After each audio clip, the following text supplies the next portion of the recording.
Então a gente teve o MRP1, que foi de necessidades de material, MRP2, que é sobre manufatura, eu vou ver capacidade, porém eu evoluí ainda mais. Eu vim para o chamado agora ERP.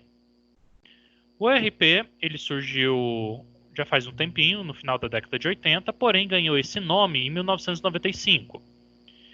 Ele mudou um pouquinho a nossa visualização. Agora, em vez de planejamento de recursos materiais ou recurso de manufatura, agora eu vou ver o recurso empresarial. Tudo o quanto eu tenho na empresa, eu tenho que planejar. De que adianta, por exemplo, eu modelar nosso MRP1, MRP2, soltar as ordens de produção, se eu não tenho dinheiro para comprar material para aquela época?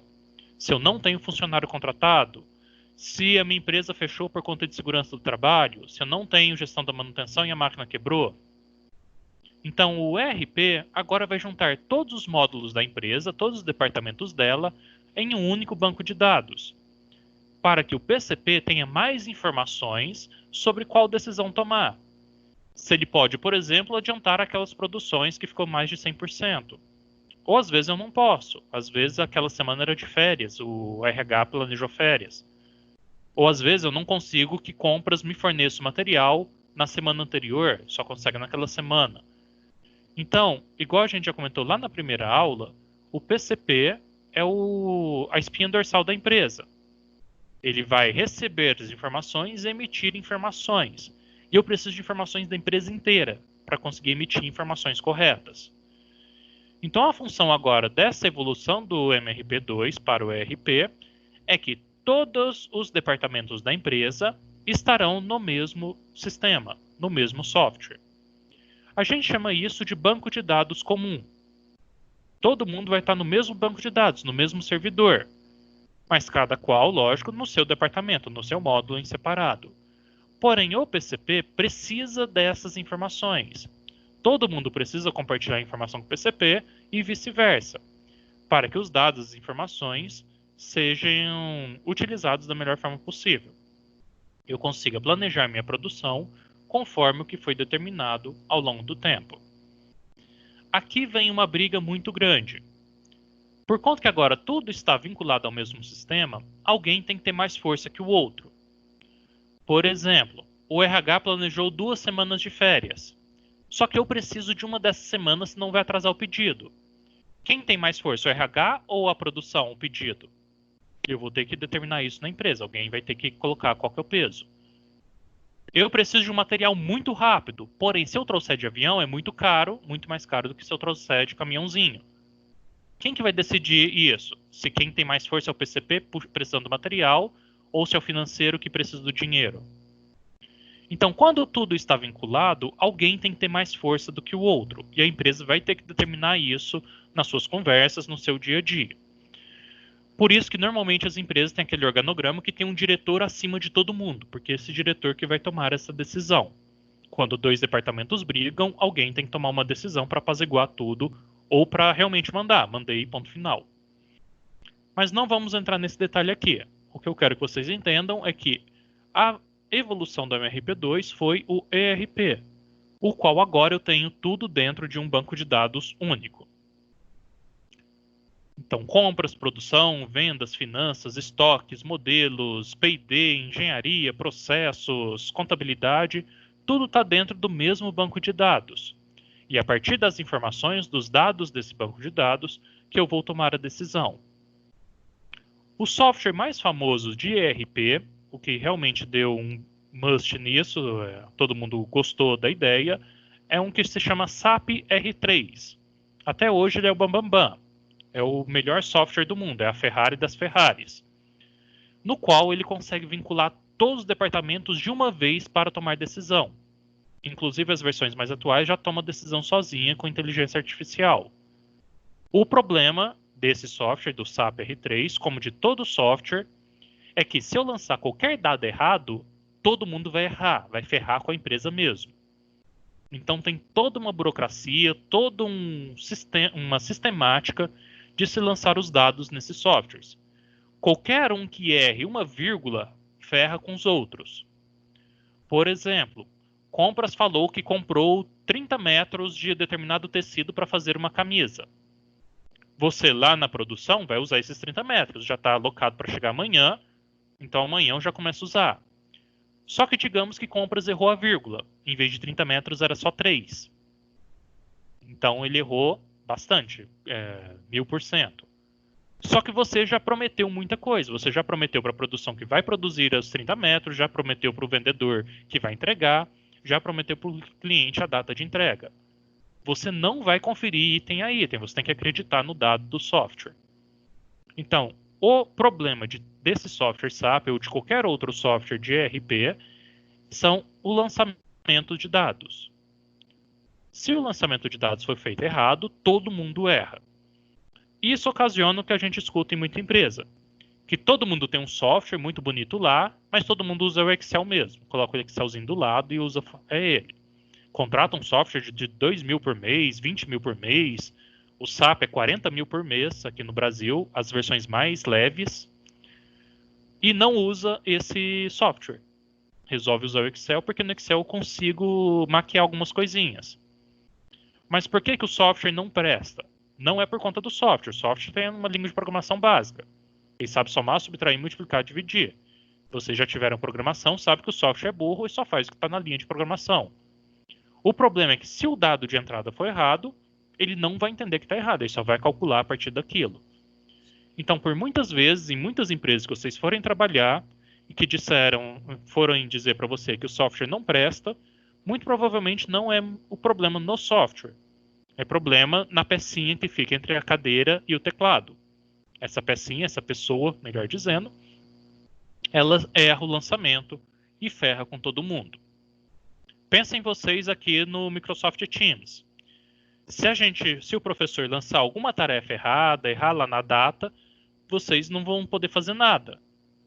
Vocês vão lançar naquela data e ponto final. O software Microsoft Teams não vai acertar para a gente datas, não vai acertar valores. Quem acerta isso é a pessoa, ou o professor ou o aluno. O mesmo acontece no software da empresa. Por muitas vezes eu preciso ensinar o meu operador a lançar no software.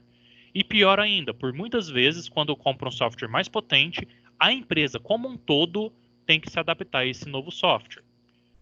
É raro o software que se adapta à empresa. Normalmente é a empresa que se adapta ao software. Por conta que o software, se for customizar, ele fica muito caro. Igual comentei, o SAP R3 custa 40 mil reais por mês, o aluguel dele. Você não compra ele, ele não é seu, é alugado. E alterações nele custam um absurdo por hora de programador. E esse programador é lá da Alemanha normalmente, o SAP lá é alemão. Então é muito caro manter esses softwares. Então a empresa normalmente ela que se adapta ao software. Existem outros exemplos invertidos. A Votorantim aqui em Itaú de Minas, por exemplo, ela que fez o próprio software. Era tudo planilhado em Excel até o final da década de 80, final da década de 90. Eles contrataram alguém que pegou todo aquele mundaréu de planilha de Excel e transformou num softwarezinho para eles, juntando tudo. Então, eles próprios criaram seu software. É um pouco mais caro, porém é totalmente customizável. Já que eu estou criando meu software, vai ficar a minha cara. Agora, quando eu compro de alguém, é raro a gente conseguir customizar alguma coisa. Esse software já vem pronto e a gente que tem que se adaptar a ele. Em contrapartida, no mercado existem 10 mil empresas de software, então vocês conseguem achar algum que se adapte melhor à empresa. O ERP, então, na sua visão global, ele vai vincular, além da gestão da empresa, além da gestão dos materiais e da manufatura, ele vai integrar finanças, recursos humanos, a parte de engenharia, novos produtos, novos processos, alguns projetos, eu tenho projetos de melhoria, projeto de manutenção, serviço de dados, gestão de relacionamento com o cliente, aquisições de material, de equipamentos e controle de acesso. Tudo isso dentro do nosso ERP. A figurinha que eu mais gosto é essa daqui de baixo, no qual a gente começa com o MRP1, que é materiais, expandimos para o MRP2, que o principal módulo é o CRP de capacidade, e depois expandimos para o ERP, no qual já tem toda a empresa vinculada. E o planejador tem que lidar com toda a empresa. Não adianta eu planejar algo se eu não confirmar com o RH que eu tenho pessoas, se não confirmar com compras que vai chegar o material, se não confirmar com finanças que eu tenho dinheiro, e assim por diante.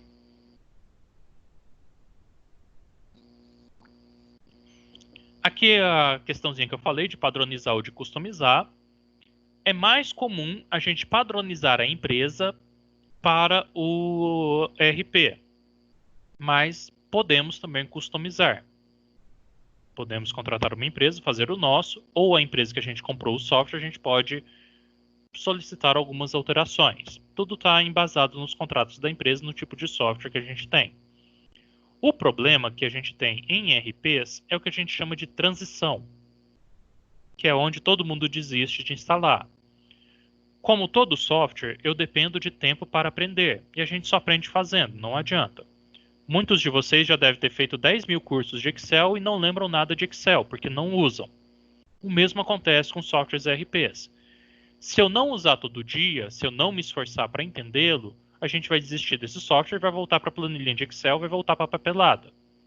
Então eu preciso dessa transição, ela é delicada, é muito cara de se fazer, estressa bastante, mas eu preciso que todo mundo foque nela, para que eu passe de um modelo manual ou de um modelo de planilhinhas para um software que consiga conversar com a empresa inteira.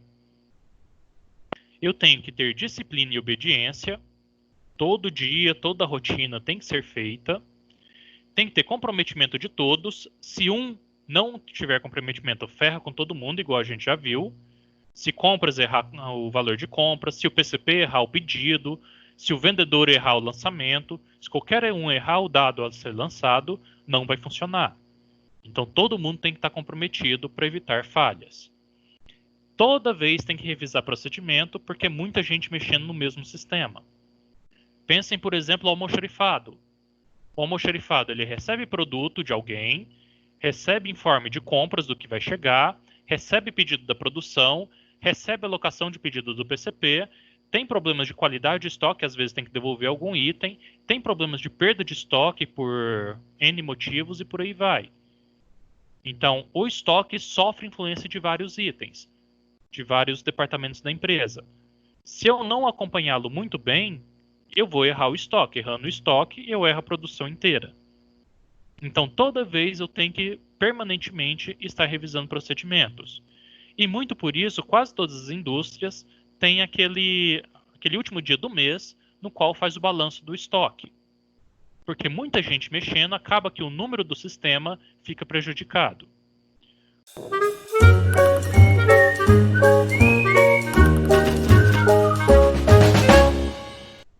Porém, após implantar esse software, existem diversos ganhos para a empresa.